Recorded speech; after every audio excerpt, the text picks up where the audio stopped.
গল্প বলতে আসেনি গো। এরকম একটা একটা করে কত যুবক চলে গেছে, একটা একটা করে কত যুবতী চলে গেছে গো।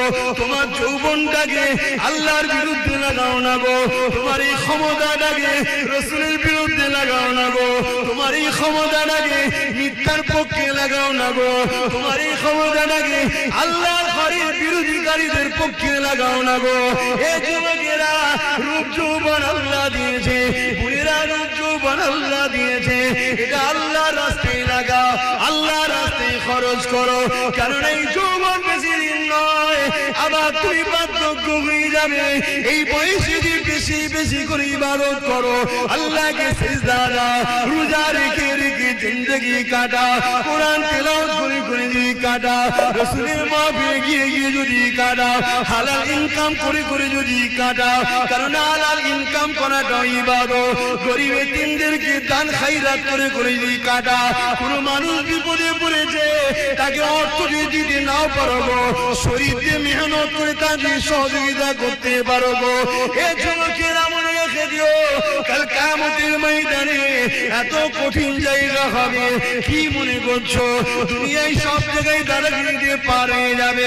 লাঠির জোর আছে, প্রশাসনের জোর আছে, নেতার জোর আছে, সব জোর দেখিয়ে দুনিয়ায় চলে যাচ্ছ। মনে রেখে দিও আখিরাতে দেখাবে মনে করে রেখেছো না বন্ধু না।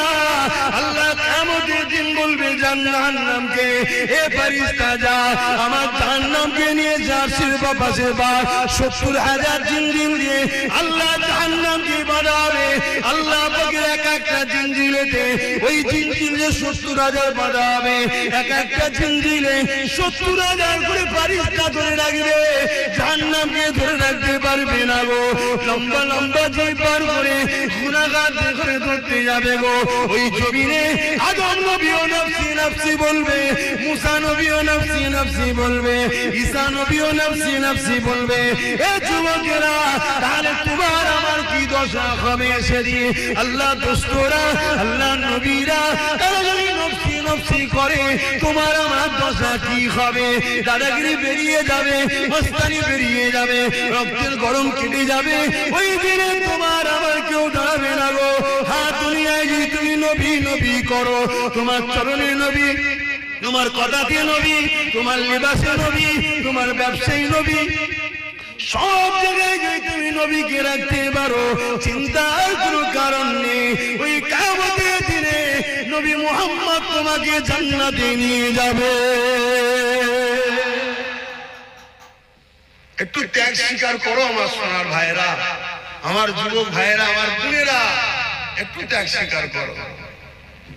আরে নবী আমার দুনিয়া জমিনে এসে শিক্ষা যা দিয়েছে, ওইটাকে আমাদেরকে মেনে চলতে হবে।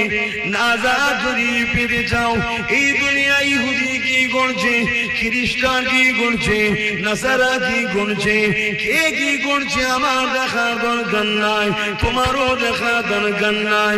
তবে তুমি যদি ইমানদার হও, তোমার জীবনের একটাই লক্ষ্য থাকবে, কোরআন শরীফ আর সুন্নাতে রাসূল। আমার কোরআন হলো আল্লাহর বাণী, আর রাসূল হলো যেটা করেছে সুন্নাত। ওই কোরআন অনুযায়ী নবী যা করেছে। এ যুবকেরা, তুমিরা, বাপেরা, তাহলে পরকালের জীবনটা তোমার আমার জন্য আল্লাহ পাক চির শান্তি জান্নাত দেবে। সবকিছুই আল্লাহ দেয়।